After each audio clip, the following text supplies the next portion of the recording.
Vous êtes bénis, chers auditeurs du Salon de Croissance. Bienvenue à cette nouvelle édition du Salon de Croissance.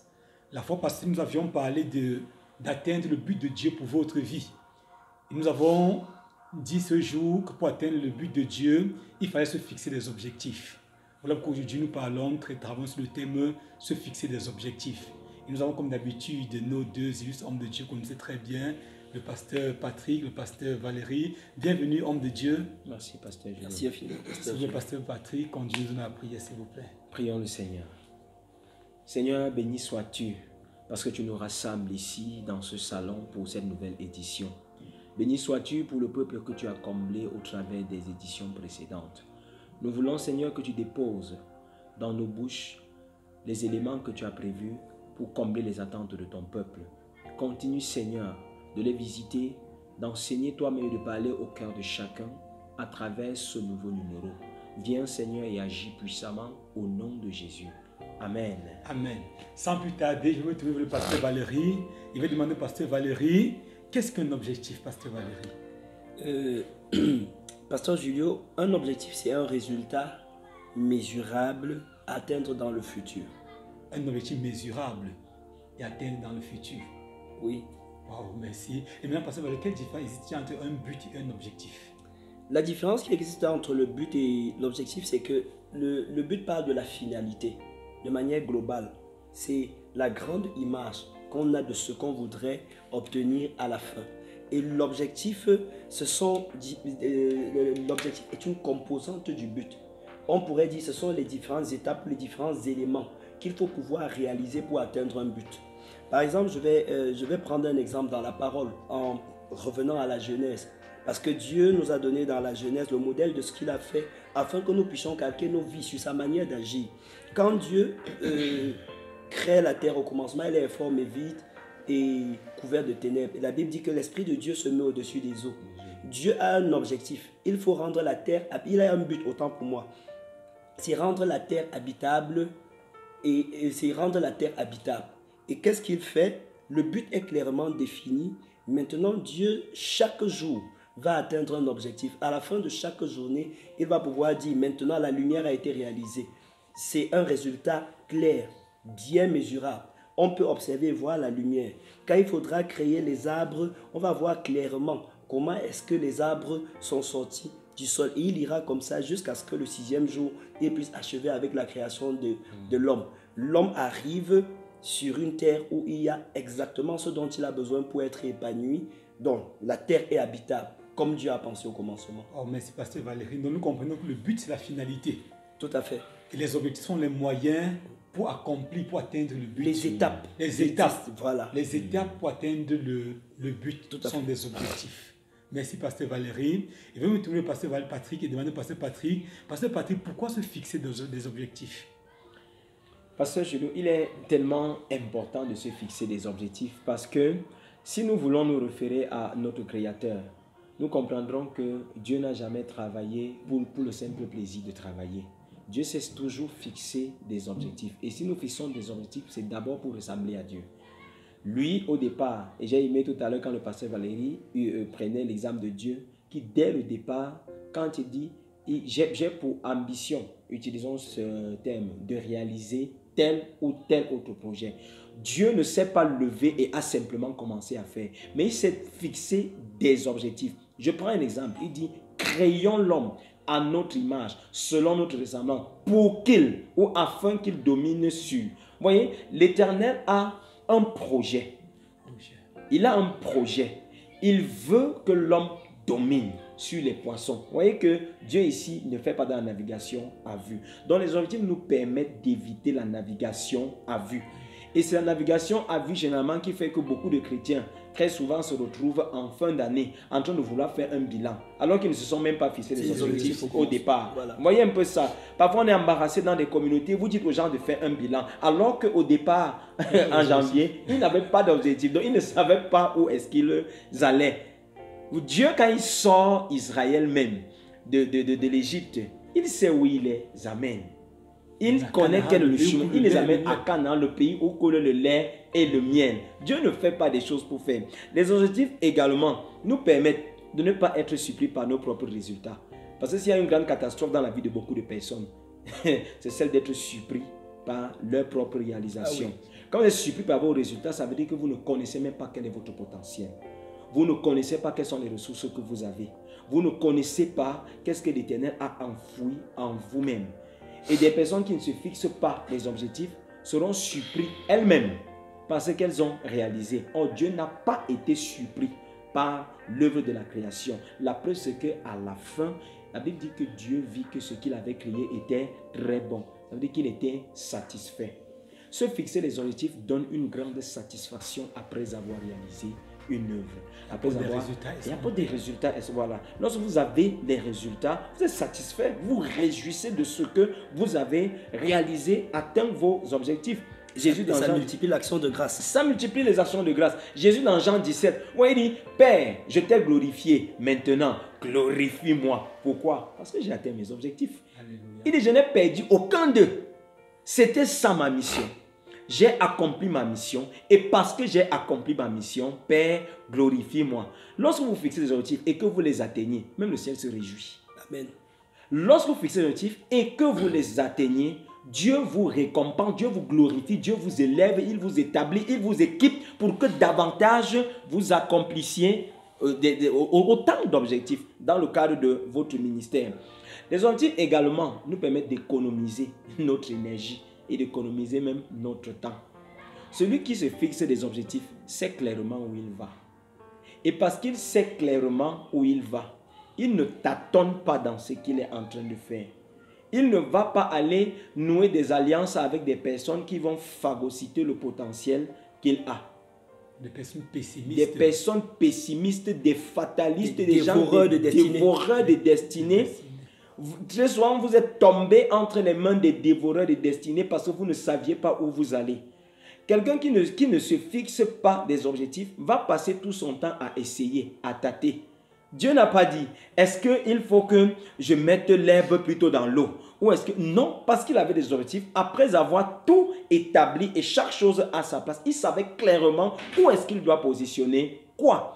Ça fait que à la fin, il y a une grande... Il est fier, il est satisfait de son travail parce qu'il savait où il allait. Peut-être avant que le pasteur Julio ne passe à l'autre question, je voudrais apporter de l'eau au moulin du pasteur Patrick avec deux éléments pour dire les éternels recommencements dans lesquels beaucoup de chrétiens se trouvent viennent du fait que beaucoup vivent sans objectif. Voilà. Ou bien dès le début, ils n'ont pas une bonne planification, ils s'engagent, ils ont peut-être un but, mais comme ils n'ont pas séquencé le but en objectif, ils se retrouvent à faire des choses à contre-temps, à gaspiller le temps, à gaspiller les ressources au travers des faux commencements, des recommencements.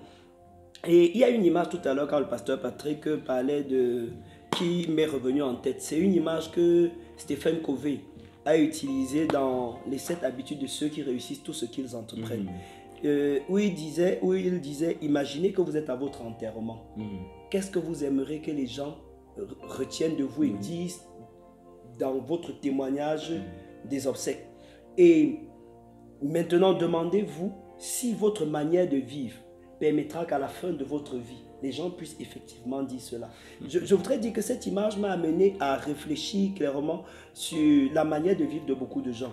Les gens savent clairement, voici là où je suis en train d'aller. Mais comme ils n'ont pas d'objectif, ils se retrouvent dans leur vie à s'occuper de ce qui ne les regarde pas, de ce qui n'a rien à faire avec leur destinée. Et à la fin, ils sont bien surpris de ce qu'ils obtiennent. Donc, je voudrais rejoindre le pasteur Patrick avec ces éléments pour dire, si nous avons le malheur de vivre sans objectif, nous sommes comme un véhicule sans volant ou comme un bateau sans gouvernail. Ne soyons pas surpris à la fin de ne nous retrouver nulle part. Alléluia, c'est merveilleux. Mais nous réalisons simplement que les gens échouent parce qu'ils n'ont pas d'objectifs dans la vie. Ils n'ont pas des objectifs. Et même les sociétés, les entreprises font faillite parce qu'on n'a pas des objectifs clairement définis. Tout à fait. Maintenant, je vais encore me tourner vers le pasteur Patrick et demander au pasteur Patrick quelles sont les caractéristiques des objectifs.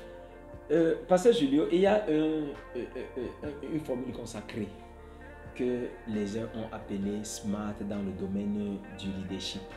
Même lorsqu'on est en contexte chrétien, ce modèle doit nous inspirer et nous aider à nous fixer des objectifs qu'on peut facilement atteindre. SMART.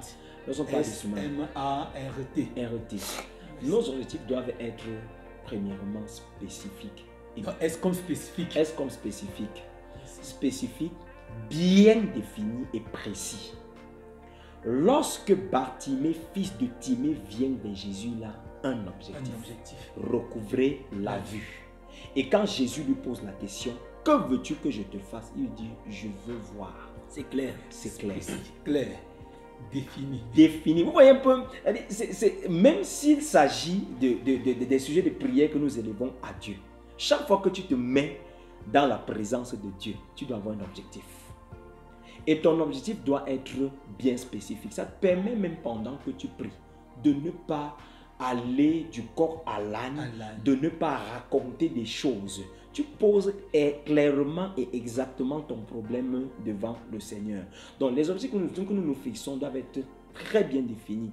Nous revenons à Dieu et dit, créons-nous à notre image selon notre ressemblance. C'est clair, c'est défini, on sait qu'est-ce qu'il veut faire. Nos objectifs doivent également être, tout à l'heure j'ai parlé seulement mesurable. Dans le temps, c'est-à-dire après un certain temps, il faudrait qu'on soit à même de quantifier et de voir s'il y a une progression, une évolution dans ce que vous êtes en train de faire. C'est-à-dire que, vous voyez, quelqu'un peut se dire, par exemple, en 2 semaines, j'ai le défi de lire le Nouveau Testament. Il faudrait qu'après 2 semaines, vous soyez capable d'évaluer et de voir si effectivement vous avez lu vos... Effectivement, en 10 jours déjà, que vous voyez si vous avez lu la moitié. La moitié. Si en 2 semaines, en 10 jours, vous n'avez rien lu. Voilà. C'est que ça ne vaut pas la peine. Ça veut dire, Pasteur Patrick, que là, il faut avoir des indices clairs qui vont permettre d'évaluer. D'évaluer le travail. Mesurer. Voilà. De mesurer. À court terme, à moyen terme, à long terme. Quels sont les indicateurs? Comment est-ce que je vais pouvoir savoir que j'ai atteint mon objectif? Vous voyez, Pasteur Valérie, lorsque Hérode envoie les gens vers Jésus, Jésus dit, allez dire à ce renard, je chasse les démons aujourd'hui, demain, et le 3e jour, j'aurai terminé. Vous voyez comment Jésus-Christ dit, il sait ce qu'il va faire le premier, il sait ce qu'il va faire le second, et le 3e jour, il sait exactement ce qu'il va faire. Nos objectifs doivent être atteignables. Il y a des personnes qui ont un potentiel de poussin, mais se fixent des objectifs d'aigle. Vous voyez un peu ça? Quelqu'un il connaît quelles sont ses ressources. Il sait qu'il n'a pas assez de ressources. Mais les objectifs qu'il se fixe, c'est toujours des objectifs qui dépassent son potentiel, sa valeur. Et vous comprenez pourquoi plusieurs sont très souvent frustrés. Parce qu'ils sont fixés des objectifs qu'ils ne pouvaient pas atteindre. Merci, Pasteur Patrick. Ceci nous fait voir même parfois des rêveries dans lesquelles certaines personnes vivent. Pour les personnes qui refusent de fréquenter, ils ne veulent pas étudier. Et après, tu seras gouverneur, tu seras ministre, ils crient Amen. Oh, est-ce que ces choses marchent, Pasteur Patrick? Ces choses ne marchent pas. Pasteur Jules, vous voyez des gens courir dans les assemblées, soupirer après certaines prophéties. Tu es là. Tout à l'heure, on a parlé de ceux qui fuient peut-être l'école, qui ne veulent pas se cultiver, qui ne veulent pas avoir la connaissance dans tel ou dans tel domaine, qui ne veulent pas lire. Mais dès qu'on libère une prophétie qui concerne une cible bien précise, vous levez les mains. Ce n'est pas parce que vous avez dit Amen que la prophétie va s'accomplir dans votre vie. Si vous ne vous êtes pas fixé des objectifs atteignables, même si c'est tous les hommes de Dieu de la terre qui venaient à vous imposer les mains, vous ne réaliserez jamais cela. Et comme vous dites, je vois une image en début d'année. Très souvent en début d'année, ils vont dire des choses, ça c'est ton année de prospérité, de gloire, tu vas réussir, tu vas, autant de choses. Est-ce que ces choses peuvent s'accomplir sans des objectifs comme vous êtes en train de dire? Pasteur Jules, si vous êtes fixé des objectifs que vous ne pouvez pas atteindre, ce n'est pas en jeûnant et en priant que quelque chose pourra changer. Fixez-vous des objectifs tels que nous l'avons dit au départ, mais donnez-vous des objectifs atteignables, que vous pouvez atteindre. Et si le pasteur Patrick permet que je lise un texte biblique que j'ai sous les yeux, Romains 12, verset 3. Merci. Par la grâce qui m'a été donnée, dit l'apôtre Paul, je dis à chacun de vous, d'entre vous, de ne pas avoir de prétentions excessives et déraisonnables, mais d'être assez raisonnable pour avoir de la modération. Chacun selon la mesure de foi que Dieu lui a départie. Chacun selon la mesure de foi que Dieu lui a départie. Et ce qui nous pousse à introduire le prochain élément, vos objectifs doivent être réalistes. Vos objectifs doivent être réalistes. Que les gens sortent des rêveries. que les gens sortent des rêveries pour se fixer des objectifs qui sont réalistes. Et pourquoi est-ce que plusieurs arrivent à avoir des objectifs qui ne sont pas réalistes? C'est parce qu'ils sortent de la vision de Dieu pour eux. Nous le disions la dernière fois, du projet de Dieu pour eux. Dieu a un but à atteindre au travers des personnes. Mais il arrive que les objectifs que ceux-là se fixent ne sont pas des objectifs réalistes, qui ne tiennent pas compte de leur environnement, qui ne tiennent pas compte de leur culture personnelle, qui ne tiennent pas compte du cadre dans lequel ils se trouvent. Rassurez-vous toujours que si vous êtes à l'intérieur d'une entreprise, fixez-vous des objectifs en tenant compte de l'entreprise où vous êtes. Vous ne pouvez pas être dans une entreprise qui produit, excusez, je prends cet exemple, des allumettes, et vous avez toujours les objectifs qui sont en rapport avec une entreprise qui produit la pâte dentifrice, par exemple. C'est vraiment aberrant, pasteur Julio.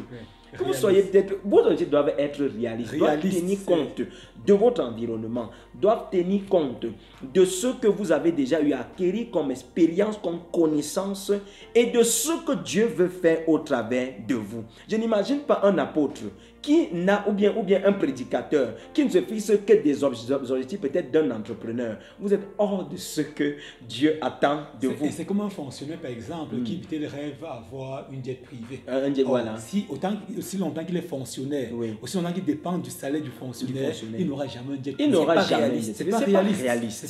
C'est pas réaliste. Et ça, vraiment, il faudrait que tous ceux qui nous écoutent, en tant que chrétiens, que les uns et les autres apprennent à se fixer des objectifs qui sont réalistes. Dieu, Jésus-Christ, Dieu n'a pas fixé des objectifs qu'il ne pouvait pas réaliser. Tout ce que Jésus s'est donné comme objectif pendant les 3 années de ministère, il les a réalisés parce que Jésus-Christ n'était pas dans les rêves. Il n'était pas trop ambitieux.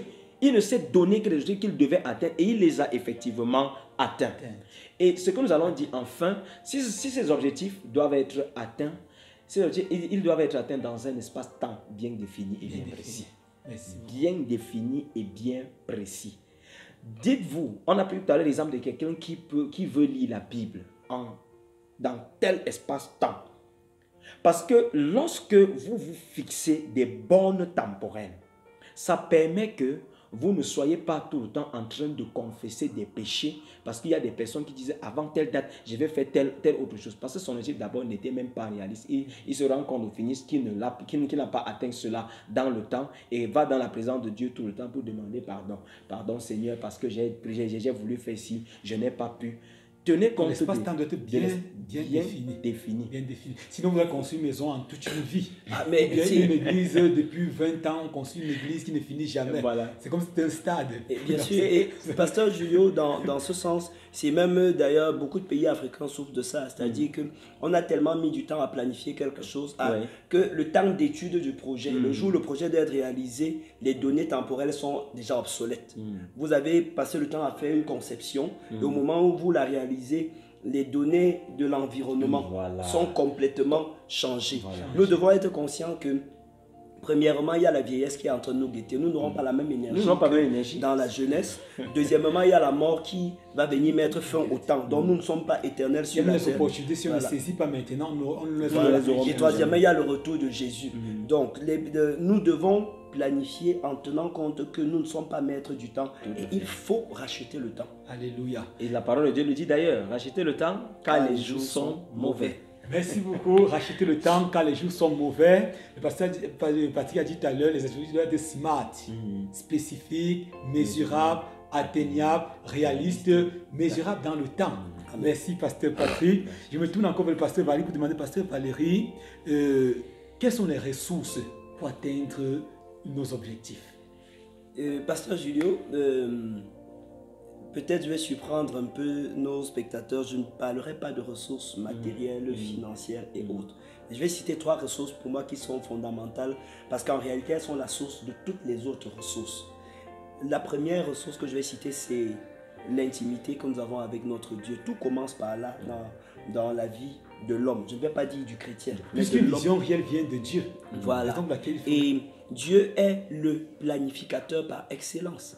C'est lui qui connaît la raison, le but qu'il assigne à votre vie. C'est lui qui connaît les limites temps. C'est lui qui connaît tout ce qui est au-dessus de votre perception.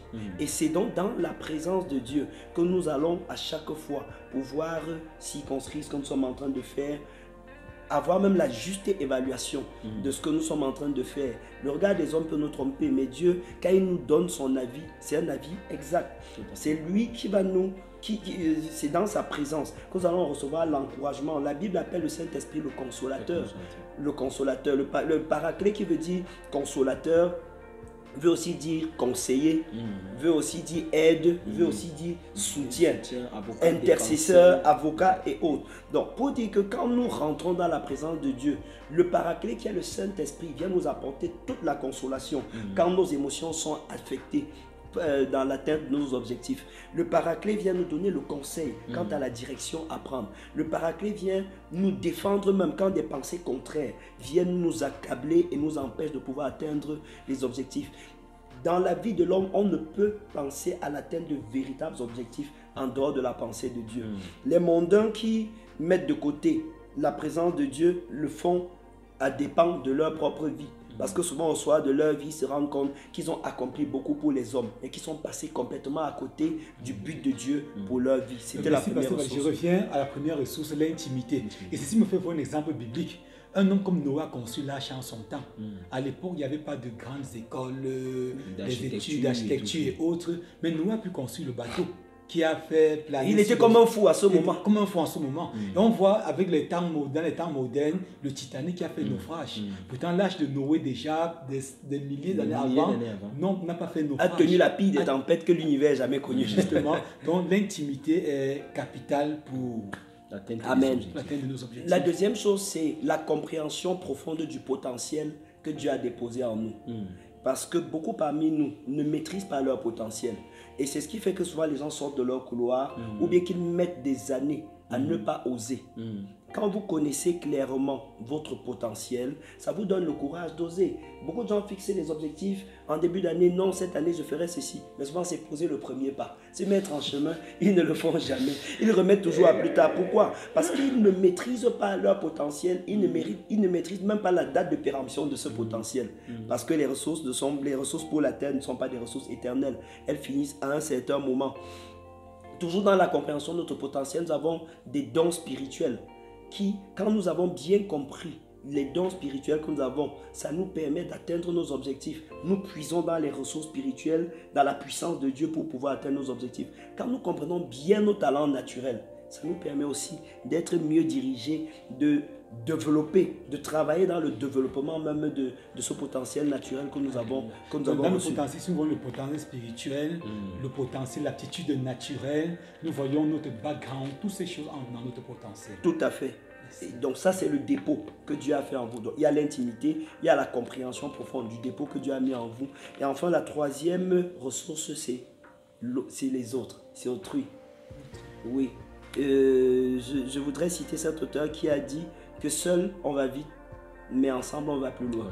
Pour dire que Dieu ne nous a pas créés seuls. L'homme n'est pas une île.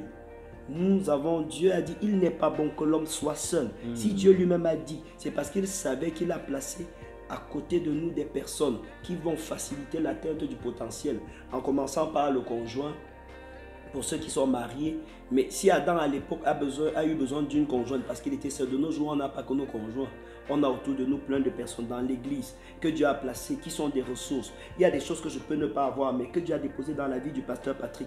Et il voudrait que l'humilité me pousse à pouvoir collaborer, coopérer avec le pasteur Patrick pour que cette ressource qui est nécessaire à ma vie et qui est cachée en lui puisse m'être rendue accessible. Il est nécessaire que nos auditeurs qui écoutent en ce moment comprennent qu'ils ont besoin même d'équipe. Ils ont besoin d'une équipe autour d'eux pour pouvoir accomplir les objectifs de Dieu. C'est dans votre équipe que vous allez avoir le regard des autres pour voir si vous êtes en train de déraper ou pas. Souvent, le Saint-Esprit ne viendra pas vous chuchoter directement, tu es hors de ma voie. Mais il va se servir de quelqu'un qui est à côté de vous pour vous reprendre. Regardez le cas de Moïse. Le Saint-Esprit n'est pas descendu du ciel pour dire à Moïse que voici, tu dois te constituer des chefs de sang, de mille et autres. C'est Jéthro, son beau-père, qui a été la ressource à ses côtés pour pouvoir l'orienter en ce qui concernait son leadership. Et un philosophe même athée a un jour demandé au soleil, au grand astre, que serais-tu sans ceux que tu éclaires? Donc nous avons toujours besoin des personnes autour de nous, que ce soit pour pouvoir tirer avantage du potentiel que Dieu a déposé en eux, que ce soit pour pouvoir rayonner de la gloire de Dieu dans leur vie. Oh, que c'est merveilleux. Nous donnons toute la gloire à Dieu et nous invitons nos auditeurs à se fixer des objectifs. Nous comprenons pour courir dans la vie, pour déployer votre plein potentiel, pour atteindre le standard de Dieu pour votre vie, vous allez vous fixer des objectifs. Fixez-vous des objectifs. On ne réussit pas au hasard. Non, on peut échouer au hasard. Fixez-vous des objectifs et vous atteindrez le but de Dieu pour votre vie.